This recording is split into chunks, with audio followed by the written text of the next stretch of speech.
The edge of a typhoon is not a wall. It is a gradient, a transition zone between the organized chaos at the storm's core and the disrupted but navigable airspace of its outer bands.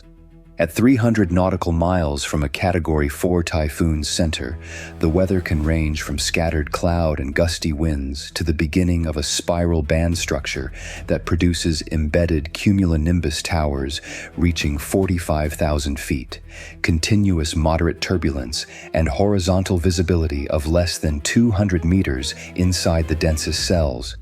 The radar returns from a mature typhoon spiral band, viewed from an airborne radar system, are nearly indistinguishable from the returns that a dense formation of aircraft would produce.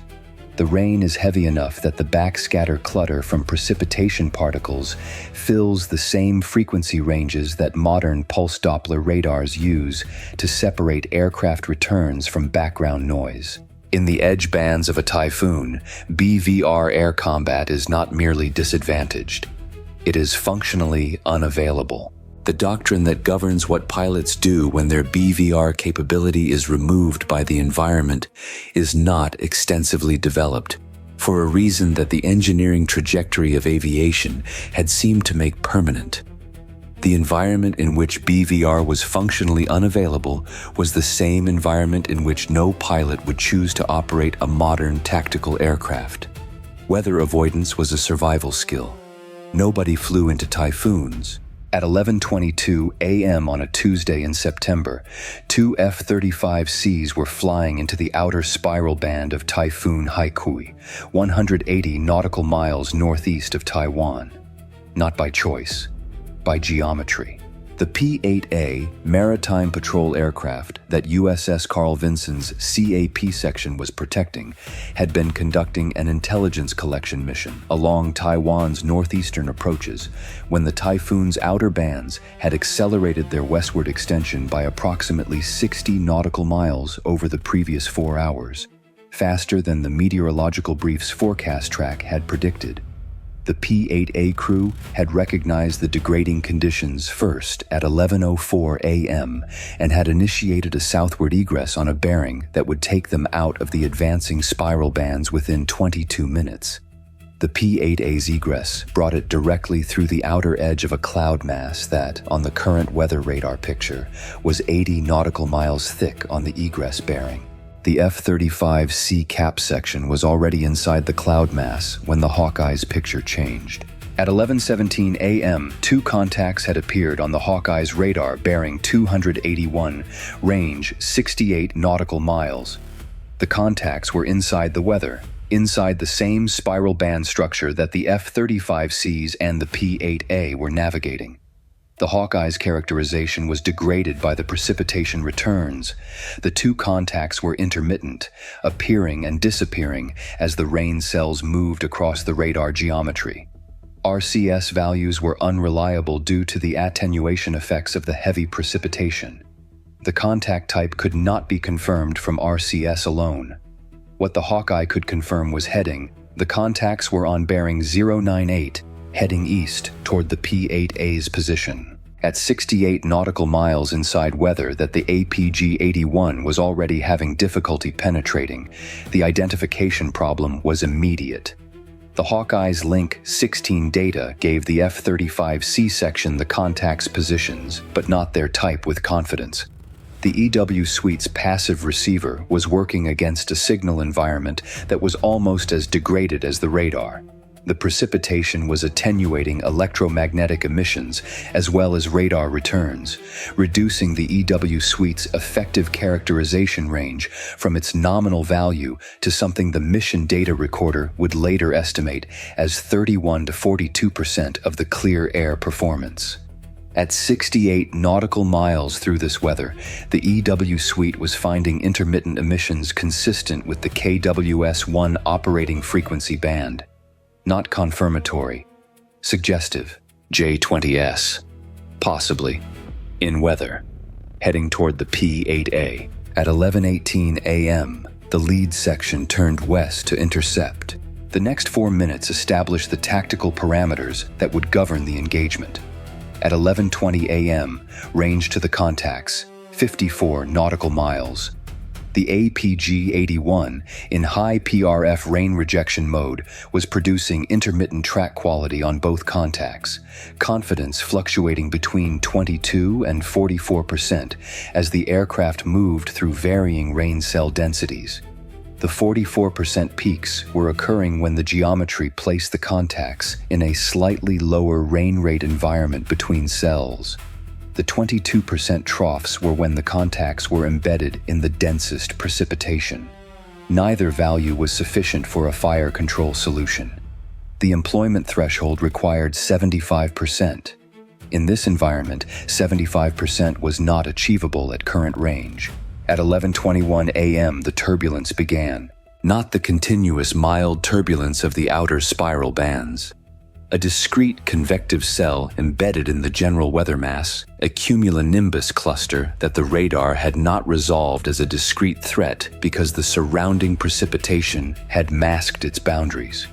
The F-35C entered the cell at 22,000 feet and immediately received moderate to severe turbulence.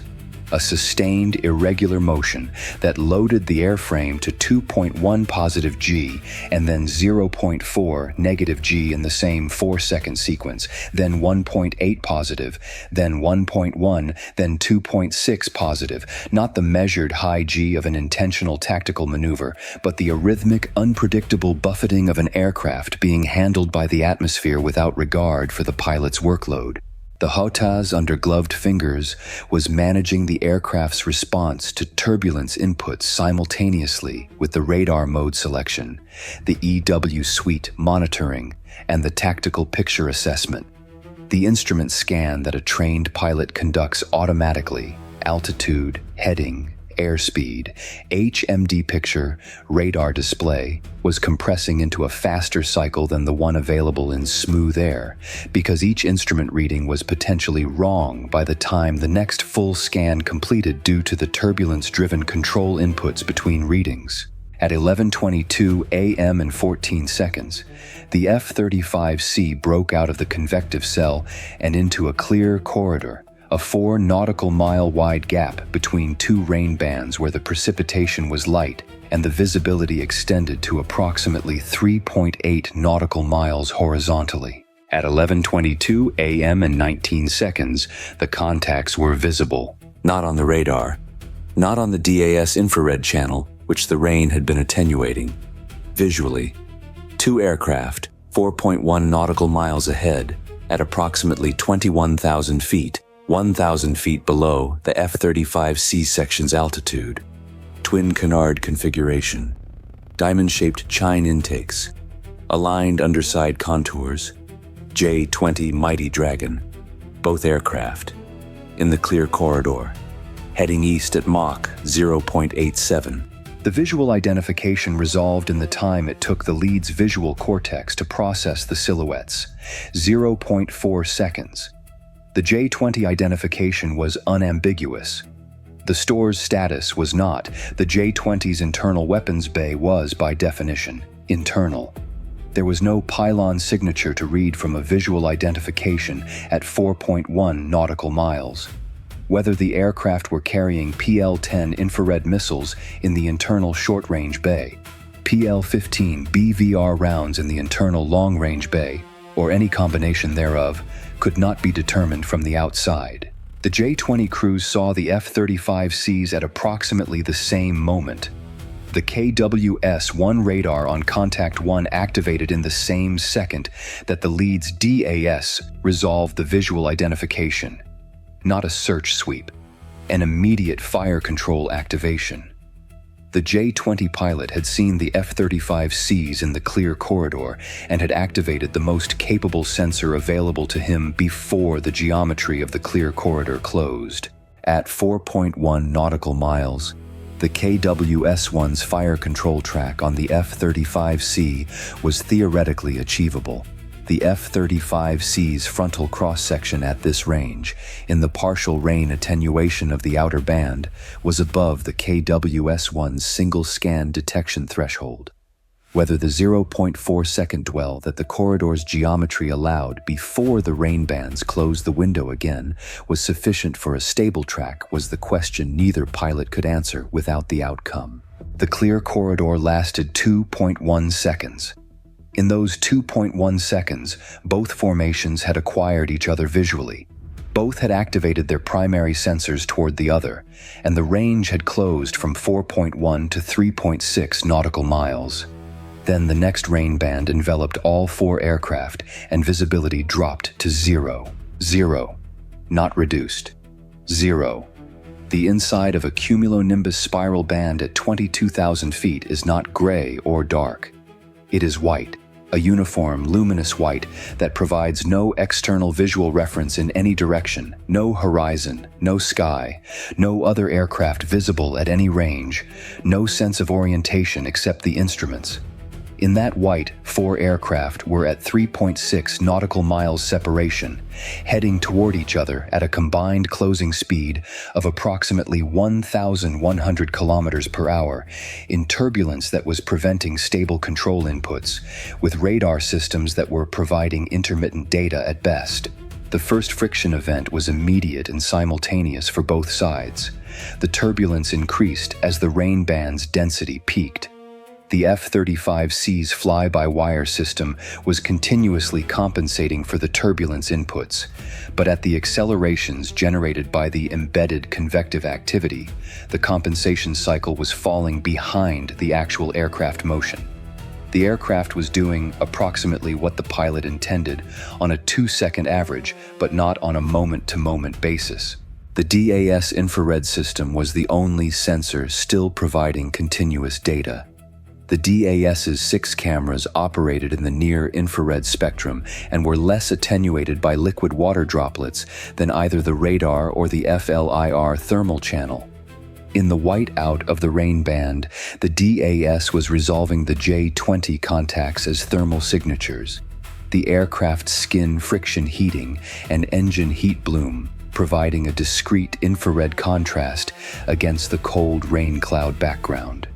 At 3.4 nautical miles and closing, the DAS thermal signatures of both J-20s were visible in the HMD overlay. Not precise. The rain's attenuation reduced the DAS's effective resolution at this range. The thermal signatures were blobs of slightly elevated heat rather than resolved aircraft shapes. Range accuracy from the DAS passive data alone within plus or minus 0.3 nautical miles. Bearing accuracy within plus or minus 4 degrees. Sufficient for HMD queuing of a heat-seeking missile seeker. Insufficient for a radar-guided missile's fire control requirements. This was the geometry of a WVR engagement in weather. The AIM-9X's infrared seeker, cued by the HMD to the direction of the DAS resolved thermal signature, could acquire through the rain attenuation that had defeated the radar. The AIM-9X's seeker head was designed to track discrete infrared sources against cluttered backgrounds.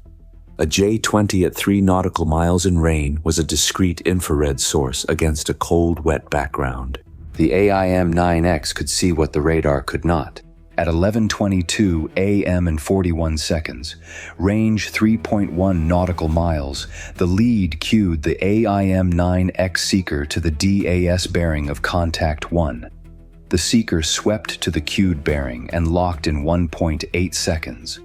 Not a clean lock, the seeker's acquisition tone had a specific quality that distinguished a high-confidence lock from a marginal one, and the tone the pilot heard was marginal. The rain was attenuating the seeker's input from contact 1's thermal signature just as it was attenuating everything else. The seeker had found a thermal source at approximately the right bearing. Whether that source was contact 1's engine plume or a thermal artifact of the rain cell's internal dynamics was a question the seeker's discrimination algorithm was processing continuously. The tone held marginal for 1.1 seconds, then cleared to high confidence as a gust shifted the rain cell slightly, and the path between the seeker and contact 1 briefly improved. In that 0.4-second window of high confidence lock, the lead pressed the release. Fox 2. AIM-9X from the port station, seeker active, infrared guidance locked to contact 1's thermal signature at 3.1 nautical miles. Cost, $400,000. The missile accelerated away from the F-35C's fuselage and disappeared immediately into the white. At 11:22 a.m. and 48 seconds, the RWR tone changed. Not a new tone, the KWS. One fire control track tone that had been present since the clear corridor was now accompanied by a secondary tone that the threat library identified in 0.6 seconds as a PL-10 infrared seeker activation. Contact 1 or Contact 2 had cued a PL-10 toward the F-35C's position. The PL-10 seeker, like the AIM-9X, operated in the infrared and was less attenuated by rain than a radar seeker. The J-20 crew had the same idea at approximately the same moment. The defensive maneuver options available to the lead at 3 nautical miles in a typhoon rain band with 0 external visibility and continuous turbulence were constrained in a way that the standard BVR defensive doctrine did not fully address. The notch maneuver, flying perpendicular to the threat radar to exploit the Doppler blind zone, was designed for a radar-guided missile. Against an infrared seeker, the notch was ineffective. Infrared seekers did not have a Doppler-dependent tracking mode. Against an AIM-9X or PL-10 infrared seeker, the correct defensive response was to break the seeker's thermal lock, either by placing the aircraft's cold underside toward the seeker, breaking the aspect angle, or by deploying infrared decoy flares that the seeker's discrimination algorithm would prefer over the aircraft's heat signature. In 0 visibility turbulence, a hard brake turned toward a specific bearing was not the same maneuver it was in clear air. The lead's control input was a 4G left bank that the turbulence immediately complicated with a 1.7 G upward gust that added 1.7 G to the 4G pull for approximately 0.8 seconds. At 5.7 G instantaneous, the anti-G suit pressurized to maximum. The AGSM, every muscle below the chest, locked controlled breathing, engaged without conscious direction. The view through the HMD tilted to 85 degrees of bank as the aircraft responded to the combined pilot input and gust load with a roll rate that was not the 4G coordinated turn the pilot had commanded, but something that approximated its intent. The flare dispensing system activated simultaneously with the brake turn. The automatic defensive sequence, triggered by the PL-10 seeker tone, firing a pre-programmed decoy pattern at 0.1 second intervals.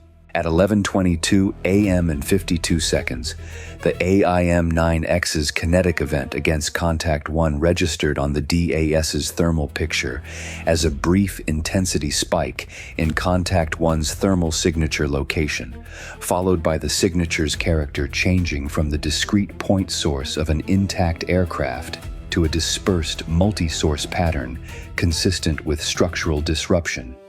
Not a visible flash in the whiteout, the visual spectrum was still 0. A thermal event, confirmed by the DAS's infrared channel at 2.8 nautical miles, ranged through the attenuating rain.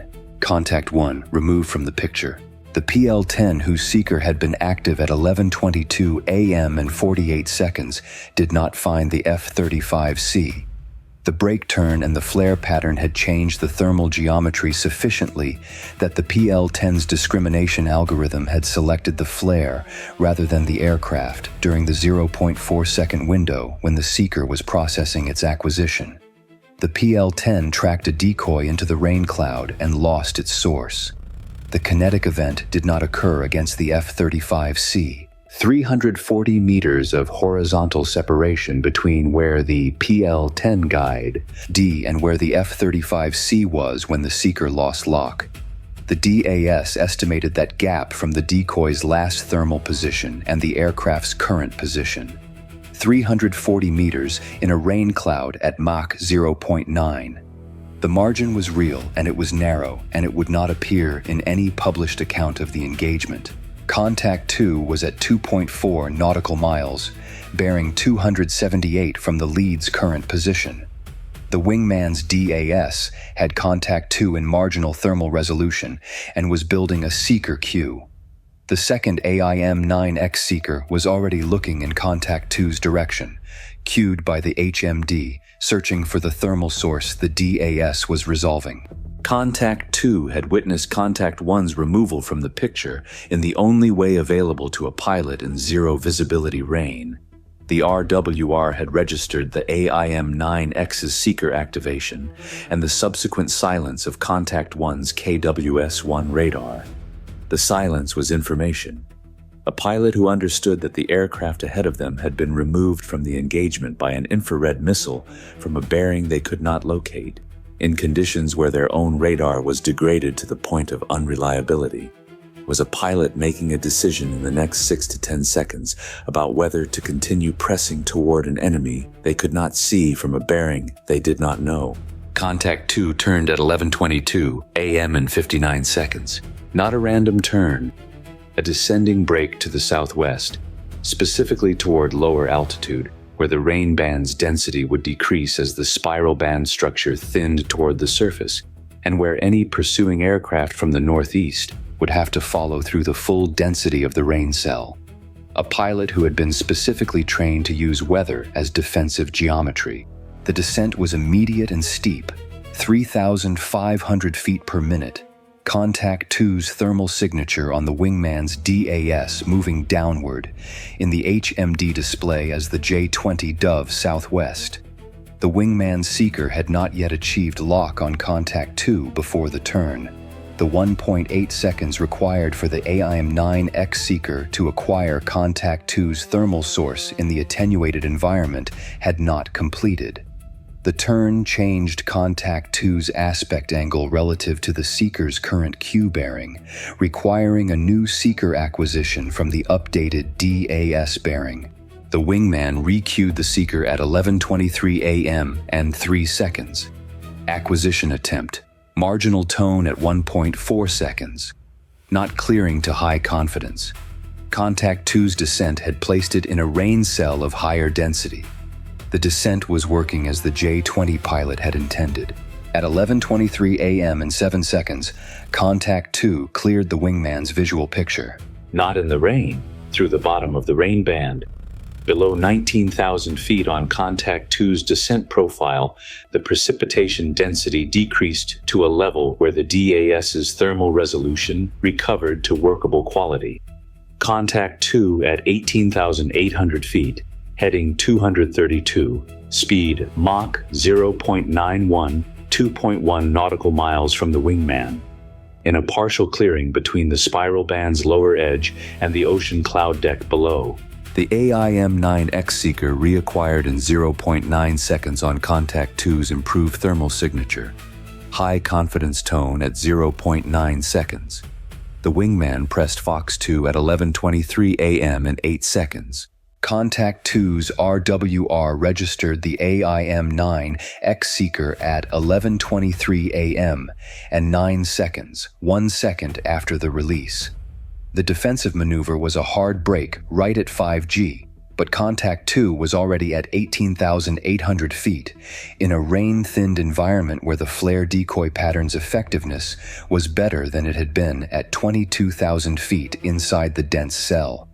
Better, but not sufficient. The AIM-9X's seeker had acquired at 2.1 nautical miles with a high confidence tone against a target in clearing air without the heavy rain attenuation that had made the first engagement marginal. The kinetic event on Contact 2, 11:23 a.m. and 15 seconds. Both J-20 contacts removed from the tactical picture. Combined engagement time from initial visual acquisition in the clear corridor to second kinetic event, 56 seconds. Both kinetic events occurring inside precipitation that reduced horizontal visibility to less than 400 meters. Both engagements conducted entirely in the WVR envelope using AIM-9X infrared seeker cueing from DAS thermal data. Neither engagement involving a radar-guided missile fire control solution. At 11:23 a.m. and 20 seconds, the F-35C section turned southeast to continue the P-8A escort. The P-8A had maintained its southward egress bearing throughout the engagement and was now 14 nautical miles south of the engagement position and continuing into improving weather. The Typhoon's outer bands were moving west, but the P-8A's egress was outrunning the advance. At 11:24 a.m., the turbulence decreased as the section passed through the back edge of the spiral band into clearer air. The white enveloping the aircraft dissolved over approximately 40 seconds into gray, then lighter gray, then a visible horizon at 12 nautical miles. The transition from instrument flight to visual flight was abrupt enough to feel like stepping from one world into another, the whiteout ending as a clean edge rather than a gradual improvement. The radar picture cleared simultaneously with the visual. The APG-81 in standard air-to-air mode was now producing reliable returns. The tactical picture showed the P-8A at bearing 178, range 12 nautical miles, continuing south at best cruise. No additional contacts in the sector. The debrief ran 3 hours and 18 minutes and produced 4 findings. The first finding was the one that would generate the most discussion. The engagement was the first operationally confirmed WVR employment of AIM-9X against J-20 class targets, and both kinetic events had occurred inside precipitation that degraded radar performance below fire control threshold while leaving the AIM-9X's infrared seeker marginally operational. The engagement had worked not because the tactical doctrine for this scenario was well developed. It was not, but because the AIM-9X's seeker and the F-35C's DAS happened to be the combination of sensor and guidance technology that was least affected by the specific environmental conditions present. The second finding was the DAS performance data. In the rain band at 22,000 feet, the DAS thermal channel had provided bearing accuracy of plus or minus 4 degrees and range accuracy of plus or minus 0.3 nautical miles at contact ranges between 2 and 4 nautical miles.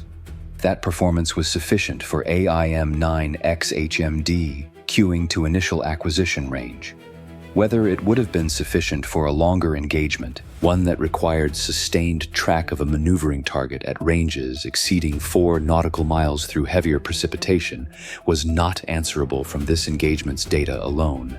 The third finding was the J-20 tactical behavior. Contact 2's use of a descending break into higher precipitation density as a defensive maneuver, exploiting weather as concealment rather than treating it as a hazard, indicated a PLAAF training program that had specifically considered operating at the edges of typhoon spiral bands. The descent had been executed immediately and precisely, reducing the wingman's DAS resolution from workable to marginal for 7.4 seconds. If the reacquisition in the partial clearing at 18,800 feet had taken 1.2 more seconds, Contact 2 might have re-entered the full density rain band, and the seeker acquisition might not have completed before the geometry changed. 1.2 seconds. The debrief noted the number. The tactical recommendation: when Contact 2 descended into lower precipitation density at the rain band's base, the correct pursuit geometry was to stay above the rain band rather than following into it, using the DAS's longer range performance at the rain band boundary to maintain track and extend the seeker's acquisition window. Whether that geometry would have worked was not answerable from this engagement's data either.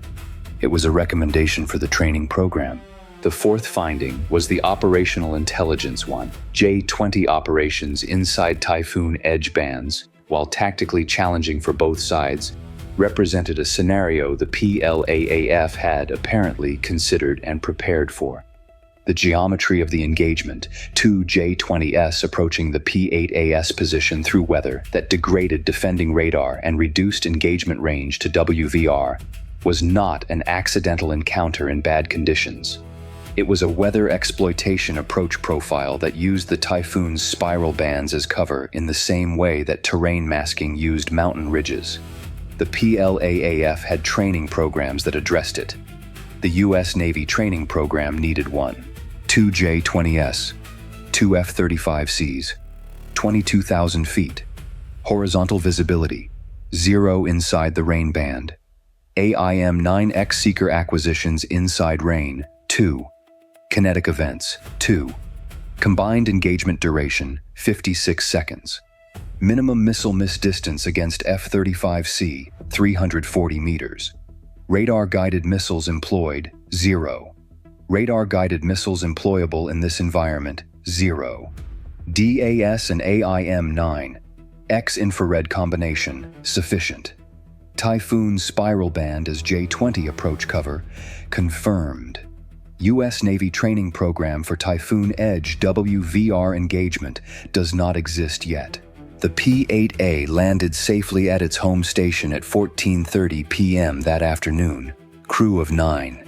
The weather report for the South China Sea that day noted a rapidly developing typhoon with an irregular outer band structure advancing westward at a rate somewhat faster than the forecast track had predicted. The report included standard aviation advisories. The advisories did not mention what had happened inside the outer bands.